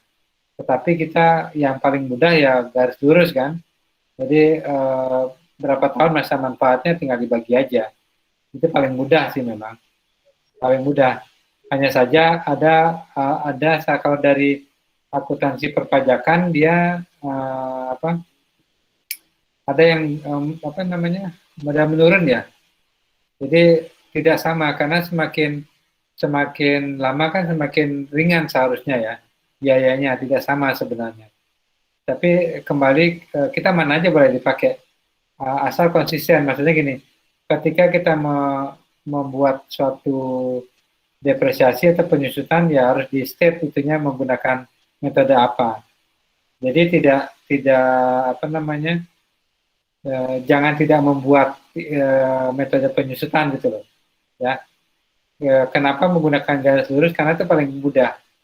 Hanya saja yang susah adalah masa manfaatnya tidak tahu kita. Hanya mengira-ngira kan. Jadi misalnya kulkas gitu ya, berapa lama? Kan belum tentu ya, karena tergantung misalnya bagaimana kita menggunakan gitu ya. Apakah kulkasnya sering kita isi penuh gitu ya, full kulkasnya, kemudian sering kita buka tutup gitu ya, itu kan berpengaruh. Sama misalnya contoh, mohon maaf, kita ya maksudnya, kalau ibu-ibu itu kan sering membuat banten gitu ya, canang segala macam, jadi kulkasnya banyak isi bunga itu ya, jadi canang dan lain-lain gitu ya, bukan makanan gitu ya. Jadi bergabung dengan yang lain. Kalau dari fungsi kulkas itu sendiri kan nggak boleh penuh sebenarnya ya. nggak boleh penuh. Ada kenapa dipilah, ada di atasnya ada freezernya kan, kemudian ada chillernya, di bawah baru kosong, di bawah lagi ada buat kotak lagi gitu ya. Itu udah diatur sebenarnya.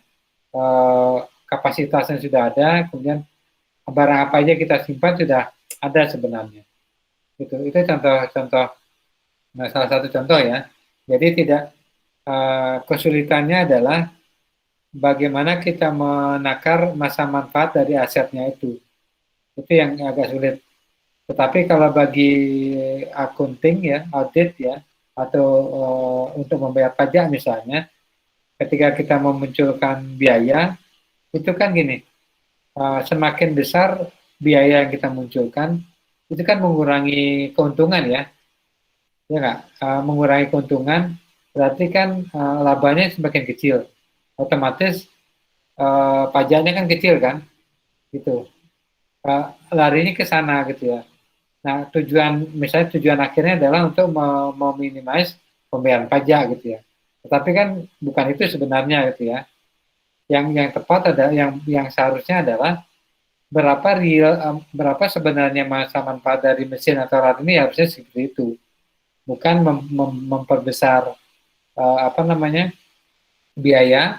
Misalnya asetnya mesin itu yang harusnya normalnya masa manfaatnya 10 tahun, kita buat 5 tahun. Tujuannya apa? Biar biaya depresiasinya tinggi gitu ya. Gitu. Itu ada kaitannya ya. Mungkin teman-teman sini kan sudah belajar pajak, sudah belajar pajak belum ya? Pajak udah dapat? Pajak akuntansi perpajakan dapat nggak? Sudah, Pak. Sudah ya. Sudah, Pak.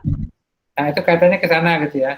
Jadi antara kepentingan kita usaha dengan kepentingan perpajakan kadang berbeda di sana gitu ya. Nah, kalau dalam konteks kita di sini, kita karena berbicara anggaran, harusnya setepat mungkin. Tujuannya apa? Untuk membuat rencana anggaran lebih tepat ke bagian keuangan, gitu ya. Itu harus. Silakan kalau mau ditambahkan. Mengenai masa manfaatnya tuh, apakah bisa dibuat per bulan atau per tahun, Pak? Karena di bisnis saya tuh per bulan rencananya mau buat masa manfaatnya. Ini boleh, Pak ya? Bisa. Misalnya apa? Yang mau didepresiasi apa? Misalnya mesin untuk pembungkusnya itu Mesin pembungkus. depresiasi. Ya. Gini, pertama kita cari dulu informasi terkait masa manfaatnya berapa. Ya, misalnya setahun gitu ya. Kalau setahun berarti dibagi 12 dia. Baru ketemu per bulan gitu ya. Kecuali memang mesin itu memang hanya rata-rata sebulan saja itunya. Berarti ya dibagi 30 hari kan. Per hari jadinya dia. Tapi kalau masa manfaatnya setahun 2 tahun, dibagi setahun dulu berarti dibagi bulan lagi. Jadi ketemu di per bulan. Gitu, Restu. Baik, Pak, sudah jelas, Pak. Terima kasih. Iya, sama-sama. Silakan, Suta. Baik, Pak. Saya mau nanya, kan di perhitungan BOP itu kan ada banyak faktor-faktornya, Pak ya? Ya. Nah, salah satunya kan ada tuh biaya kayak perhitungan depresiasi itu, sama kayak perhitungan yang rinci itulah kayak perhitungan air listrik itu. Ya. Nah, kalau misalnya kita usahanya itu kan baru-baru, maksudnya masih skala kecil, boleh nggak kayak perhitungan kayak depresiasi yang lebih kayak merinci itu kita kesampingkan dulu, Pak? Maksudnya kita perhitungan itu skala makro dulu. Tapi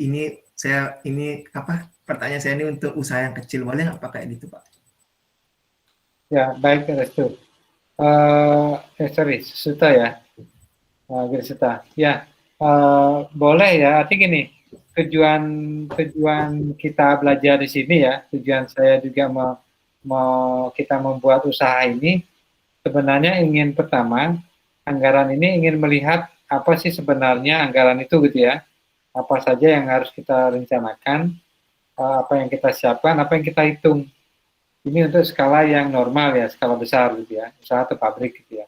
Nah, untuk melihat realnya, pasti kita akan memulai dari skala kecil memang. ya, usaha kecil kita gitu. Nah, boleh nggak kita kesampingkan? Boleh. Maksudnya gini, kita tahu dulu teorinya gitu ya.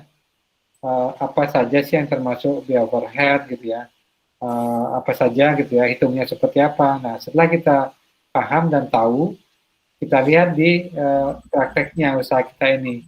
Nah, ketika tadi misalnya mesin gitu ya, misalnya mesin staples gitu ya, staples kita jeprek gitu, kita berapa lama manfaatnya belum tahu kan, bisa sebulan udah rusak gitu ya, bahkan 3 hari udah rusak gitu ya, karena kita makainya nggak benar, atau kita membeli yang murah gitu ya, dipakai berapa kali udah rusak.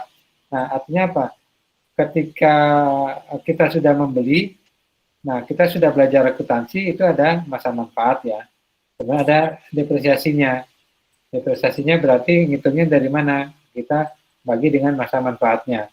Nah, kalau misalnya sudah kita ketahui, itu sebagai catatan itu ada biaya gitu ya. Nah, kalau dalam konteks tadi apakah kita mau kesampingkan, ya nggak apa-apa kita kesampingkan. Cuma artinya gini, kalau kita kesampingkan berarti kan itu depresiasi kan biaya ya.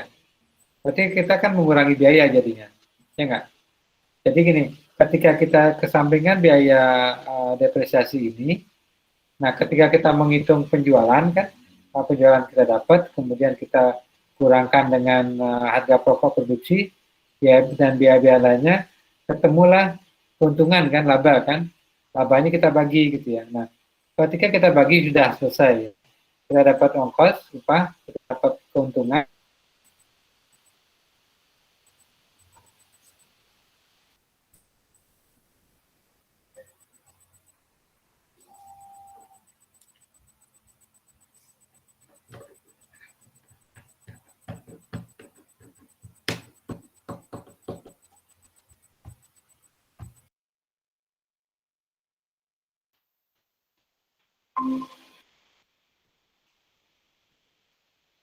Saya sambung ya.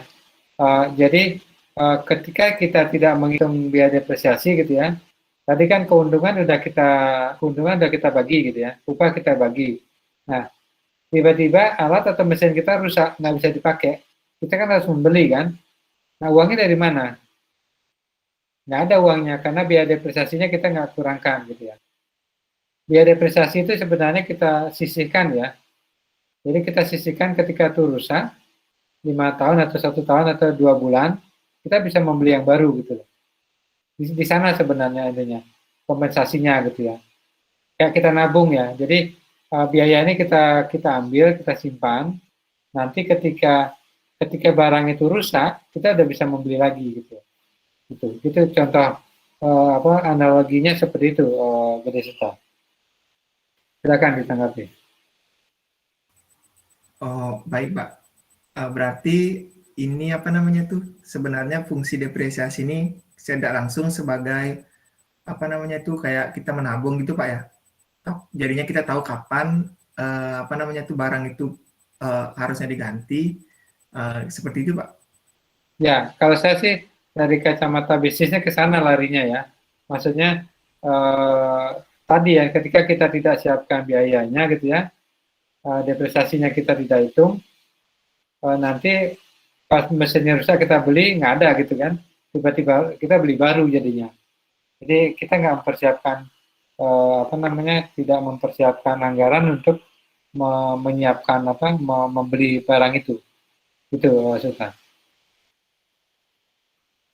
Baik Pak, terima kasih Pak. Iya, sama-sama. Kita lanjut ke chatting ya. Dari Made Cipta. Bagaimana cara kita mengendalikan biaya overhead pabrik jika misalnya terjadi lonjakan produksi atau terjadinya kenaikan biaya bahan baku? Nah, baik. Terjadi lonjakan produksi, kemudian kenaikan biaya bahan baku. Saya pilih ya. Kalau terjadi lonjakan produksi, nah lonjakan produksi sederhananya dia berasal dari kenaikan permintaan kan, penjualan gitu ya.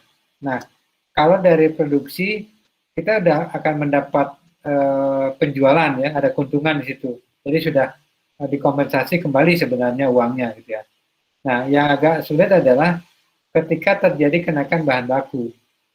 Kalau kenaikan bahan baku, kenaikan bahan baku, kalau biaya bahan baku kan tidak terkait dengan overhead ya, tetapi bisa menjadi overhead ketika bahan baku yang kita standarkan misalnya harganya 5.000 gitu ya. Ternyata harga yang muncul itu yang supplier kita memberi harga 10.000, 2 kali lipatnya. Nah, untuk mendapatkan biaya harga yang lebih murah, kita mencari lagi ya, mencari ke tempat lain, membutuhkan biaya.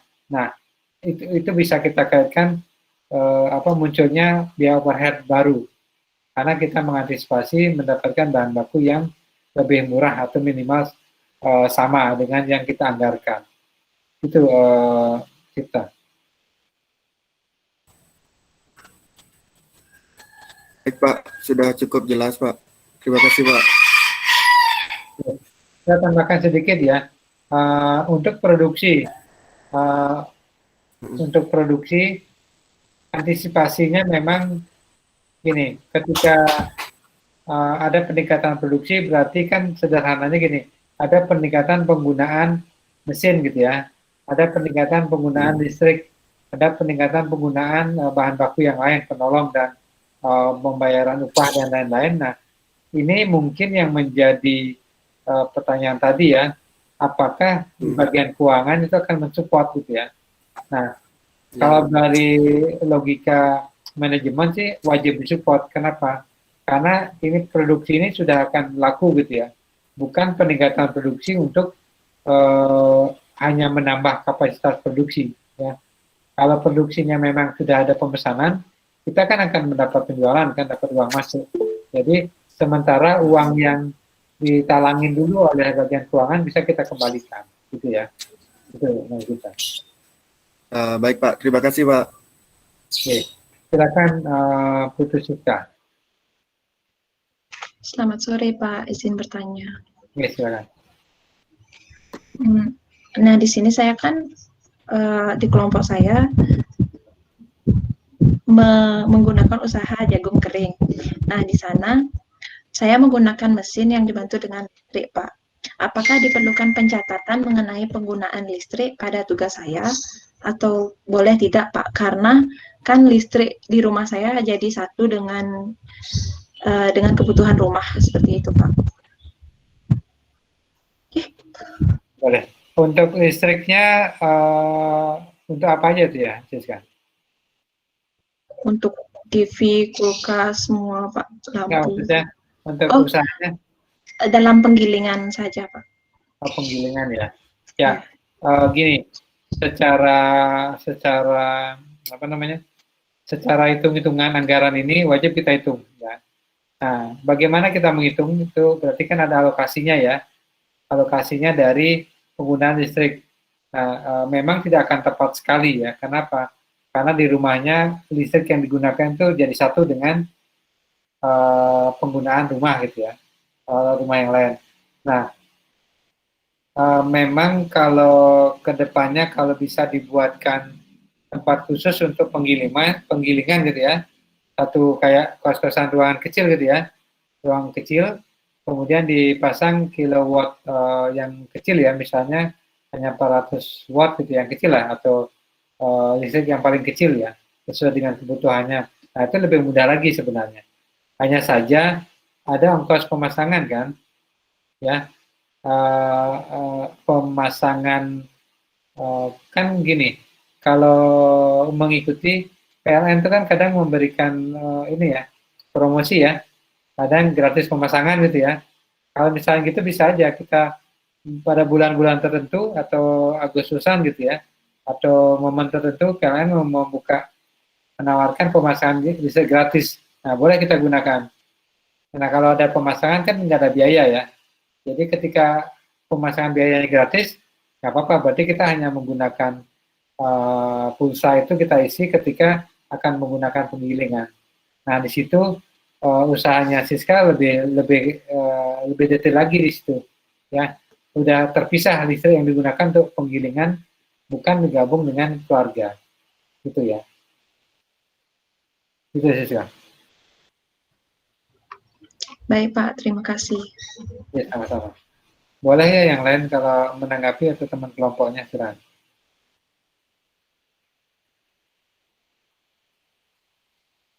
Kalau yang di chat ada yang belum terjawab nggak? Karena tadi internetnya terputus.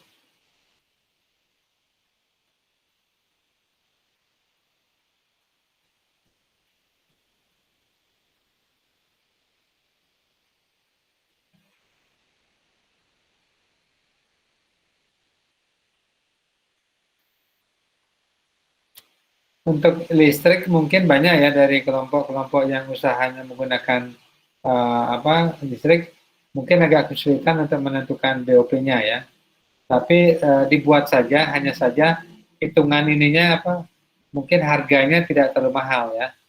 Jadi dikira-kira aja penggunaan listriknya berapa di rumah, kemudian terbesarnya di mana penggunaannya ya.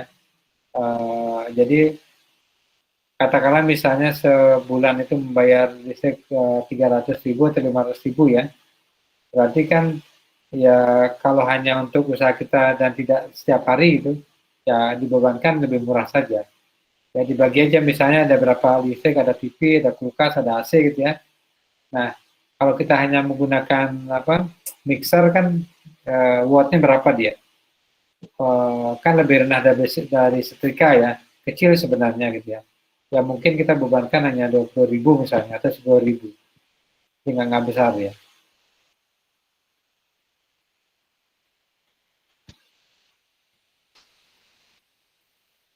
Silakan kalau ada yang lain.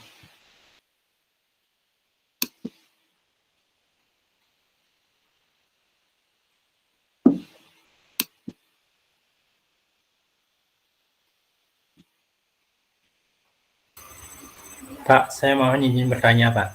Ya, silakan, Kak. Ya, menyambung pertanyaan Madinovan yang pertama, Pak. Di setiap perusahaan kan pasti ada faktor yang menyebabkan terjadinya perselisihan biaya overhead pabrik itu, Pak. Dan seberapa besar sih pengaruh faktor tersebut terhadap kurang tepatnya alokasi biaya pada overhead itu, Pak? Terima kasih. Ya, baik, Kak Dayantara. Nah, begini, pembebanan dari alokasi overhead antar bagian gitu ya, antar departemen itu secara manajemen ya, secara perusahaan sebenarnya itu kan cost jadi satu ya, jadi satu pada ujungnya jadi satu gitu ya, walaupun berasal dari beberapa departemen atau bagian. Nah, di dalam manajemen ya, meeting manajemen misalnya, kan masing-masing divisi atau bagian ada supervisinya ya, atau ada manajernya. Nah, manajer inilah yang bertanggung jawab untuk masing-masing bagiannya, ya, fungsi bagian. Nah, ketika pembagian alokasi beban overhead ini, tentunya memang harus sesuai dengan kapasitas kerjanya gitu ya, sehingga report yang masuk ke atas ke manajemen memang sesuai dengan penggunaan. Nah, perselisihan terjadi bisa saja ya, misalnya di bagian ada pembengkakan di bagian listrik gitu ya, misalnya ya contoh sederhananya gini, bagian pabrik itu sudah mempunyai overhead yang standar gitu ya. Kenapa standar? Dia buka jam 8 gitu ya, misalnya mesin nyala jam 8, kemudian jam 4 atau jam 5 selesai. Itu katakanlah mesinnya nyala terus gitu ya. Secara hitungan listrik yang dibayar setiap bulan itu sudah bisa dihitung gitu kan, standar gitu ya. Nah, ada bagian yang misalnya di bagian administrasi gitu ya, administrasi dia kadang lembur gitu ya. Nah, sehingga beban listriknya bisa lebih mahal. Nah, lembur ini betul nggak lembur gitu? Jangan-jangan dia ada pegawai yang nggak lembur tapi pulang malam gitu ya. Akhirnya apa? Biaya AC, listrik dan apa misalnya di sana itu nyala, banyak yang nyala gitu ya, colokan listrik handphone banyak tuh menggunakan. Nah, itu bisa aja terjadi perselisihan ketika kita mau membicarakan efisiensi anggaran gitu ya. Nah, yang departemen pokok ya, yang langsung berkaitan produksi, itu saja sudah menghemat ya. Ternyata ada sisi bidang lain atau bagian lain, departemen lain yang tidak hemat, dalam artian tadi itu, dia tidak lembur tapi pulang malam jam 9, jam 10 baru pulang gitu ya. Sehingga penghematannya tidak terjadi di situ gitu. Bisa saja terjadi seperti itu ya. Nah, di sini masing-masing bagian atau manajer atau supervisinya harus betul melihat. Makanya ada yang ada perusahaan yang pokoknya jam 5 teng pulang gitu ya. Kenapa? Ada yang bisa dihemat di situ ya. Listrik AC dan lain-lain bisa dihemat, air dan lain-lain bisa dihemat sebenarnya. Bukan semakin malam pulang semakin bagus, belum tentu.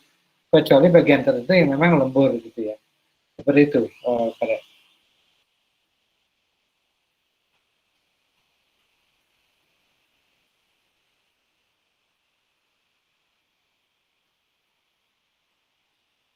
Mau ditanggapi atau masih kurang jelas? Silakan. Baik Pak, sudah cukup penjelasannya. Terima kasih. Iya, sama-sama.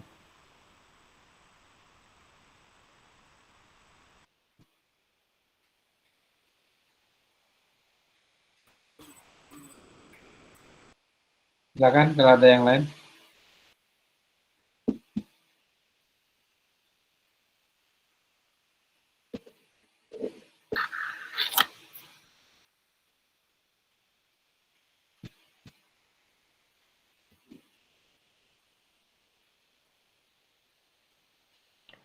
Bapak, saya ingin bertanya. Ya, silakan Renanda. Apa keuntungan bagi manajemen, Pak, bila pembebanan biaya overhead pabrik dilakukan, Pak? Maksudnya buat anggaran ya? Enggak, bila kalau dibebanin gitu loh, Pak, pembebanan biaya overhead pabriknya itu, Pak. Apa keuntungan manajemennya, Pak, kalau ada pembebanan biaya overhead pabrik?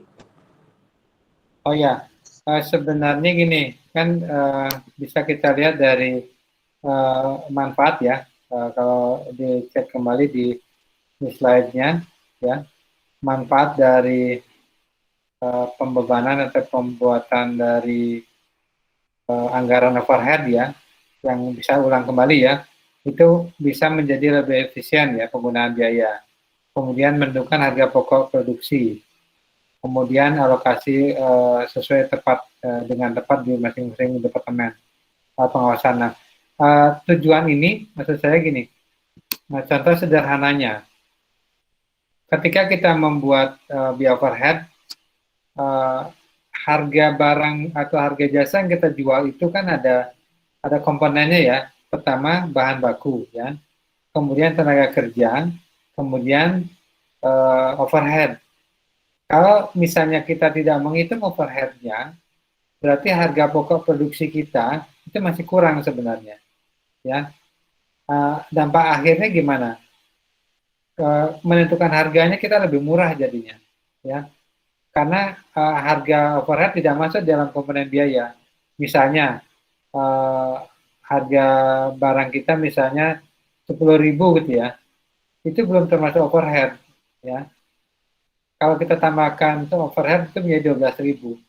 Kalau kita misalnya harga kita 10.000 kita jual 12.000, padahal overhead aja udah 2.000 menjadi 12.000. Kita nggak dapat untung di situ sebenarnya. Ya, contohnya sehingga ketika kita tidak menghitung overhead, pertama biaya harga pokok produksi barang kita tidak sesuai. Sehingga kita tidak tepat menentukan harga jual, itu akan membuat keuntungan semakin kecil. Itu contohnya ya. Nah, contoh yang lebih besar adalah ketika kita tidak menghitung overhead, di akhir bulan atau di akhir periode, kita akan menjadi kayak boros jadinya ya. Karena gini, overhead itu kan banyak ya, listrik, misalnya gaji, ya, pemeliharaan, ya.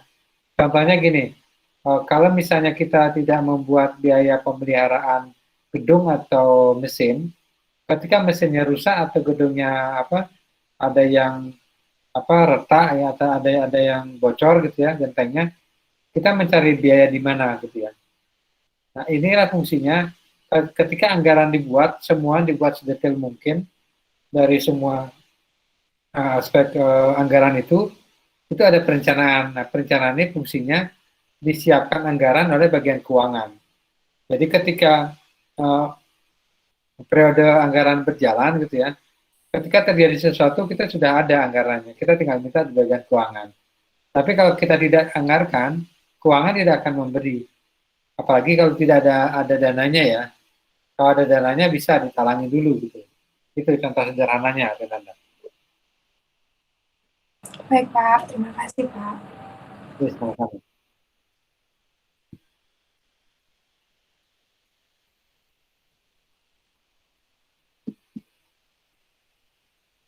Jadi seperti itu ya, wajib kita hitung semua sebenarnya. Tujuan pertamanya sebenarnya di situ, menentukan harga jual. Ya harga jualnya nanti tidak sesuai kalau kita tidak menghitung biaya overhead-nya. Kemudian di sisi lain, ketika nanti kita tidak merencanakan, di bagian keuangan itu tidak akan menyiapkan anggaran. Nah, ketika pada suatu masa kita membutuhkan biaya tertentu, kalau tidak ada ya nggak akan diberikan gitu contohnya. Sehingga kita tidak akan bisa berjalan sesuai dengan rencana. Seperti itu ya.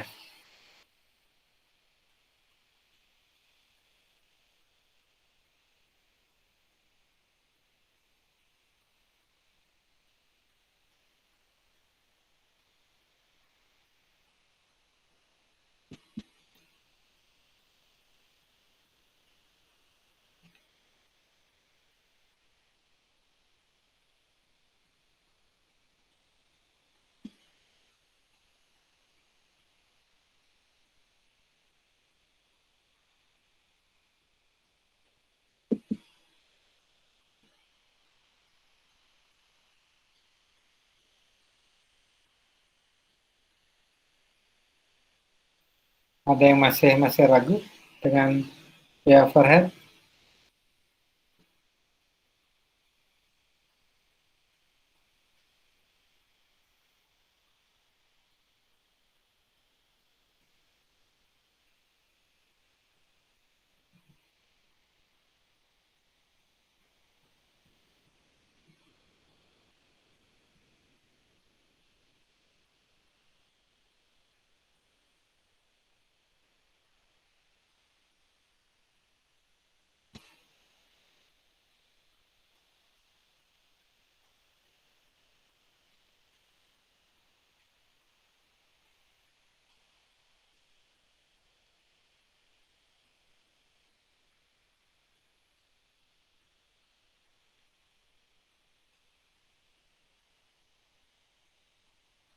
Silakan kalau masih ada yang mau ditanyakan.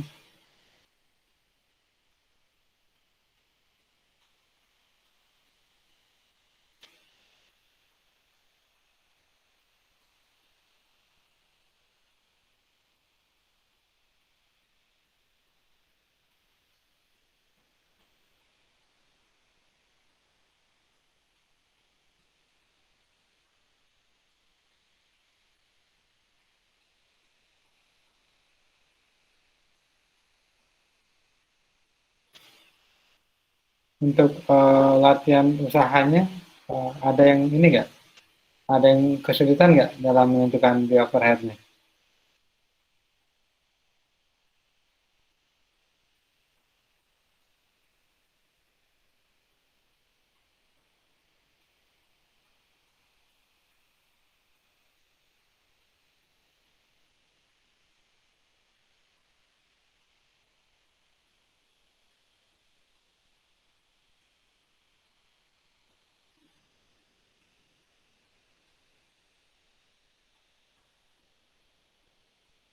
Bisa ya. Kalau dari mungkin kayak tadi ya, contoh yang penggilingan jagung itu ya, emang nggak susah karena dia bergabung gitu ya. atau usaha yang misalnya salad buah yang disimpan di kulkas ya, kulkasnya bersama dengan di rumah, nah itu juga agak sulit ya. Tapi dicatat saja, yang penting ada ya.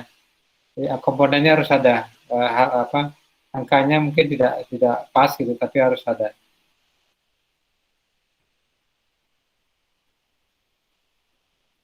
Ada yang mau ditanyakan lagi?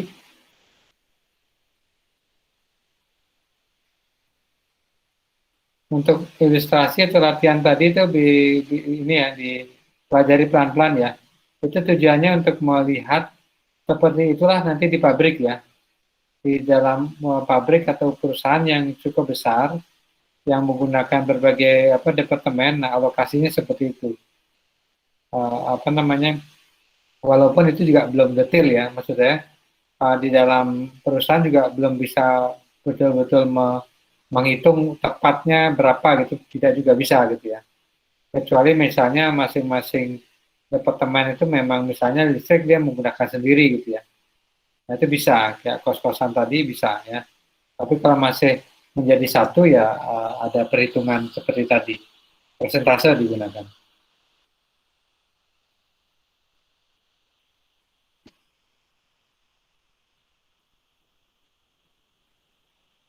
Masih ada yang mau ditanyakan? Dari saya cukup, Pak. Baik, baik, Sekretari yang lain? Cukup jelas? Dari saya cukup, Pak. Dari saya cukup, Pak. Cukup, Pak. Oke. Bisa kita cukupkan? Kalau misalnya nggak ada pertanyaan lagi?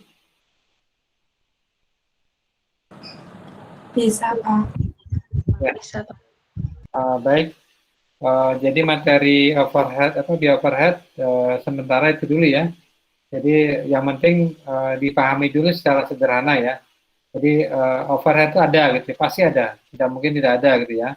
Dihitung baik dari penggunaan listrik dan lain-lain, perawatan, penyusutan gitu ya, pemeliharaan, upah gitu ya. Nanti dihitung dulu sehingga komponen di dalam harga pokok produksinya menjadi ada gitu ya.